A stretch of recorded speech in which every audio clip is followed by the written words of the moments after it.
దసరా ఉత్సవాలకు ముందు బతుకమ్మ పండుగ నిర్వహించుకోవడం మనం చూసాం. కానీ దసరా ఉత్సవాల అనంతరం 2 రోజుల తర్వాత బతుకమ్మ వేడుకలు నిర్వహిస్తారు ఆ గ్రామస్తులు. జగిత్యాల జిల్లా కోరుట్ల మండలంలోని చిన్నమెట్పల్లి, పైడిమడుగు గ్రామాల్లో బతుకమ్మ వేడుకలు అంగరంగ వైభవంగా నిర్వహించారు. సాధారణంగా దసరా ఉత్సవాలకు ముందే బతుకమ్మ నిమజ్జన కార్యక్రమాలు ఉంటాయి. కానీ ప్రతి సంవత్సరం ఈ 2 గ్రామాల్లో మాత్రం బతుకమ్మ వేడుకలు దసరా అనంతరం 2వ రోజుకు నిమజ్జనం చేస్తారు. ఉదయం నుండి ఆ గ్రామాల్లో సందడి నెలకొంటుంది. బంతి పువ్వులు, తీరొక్క పూలు తీసుకొచ్చి బతుకమ్మను పేర్చి గ్రామంలో బతుకమ్మ ఆటపాటలతో అలరించారు.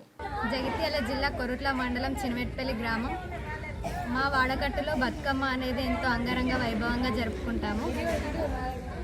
సద్దులతో మొదలై గ్రామంలో బతుకమ్మ పండుగ అనేది ఎంతో అంగరంగ వైభవంగా జరుపుకుంటాము. పువ్వులతో జరుపుకునే పండుగ ఇది. ఎంగిలి పూలతో మొదలయ్యి సద్దుల బతుకమ్మతో ముగించుకుంటాము. ఇది పువ్వుల పండుగ, ఆడపడుచుల పండుగ కాబట్టి దీన్ని ఎంతో అద్భుతంగా జరుపుకుంటాము. తెలంగాణలో పువ్వుల పండుగ అనేది ఒక పెద్ద పండుగ. దీనిని ప్రతి సంవత్సరం ఎంతో అంగరంగ వైభవంగా జరుపుకుంటాము. జగిత్యాల జిల్లా కొరుట్ల మండలం చిన్నమెట్పల్లి గ్రామం.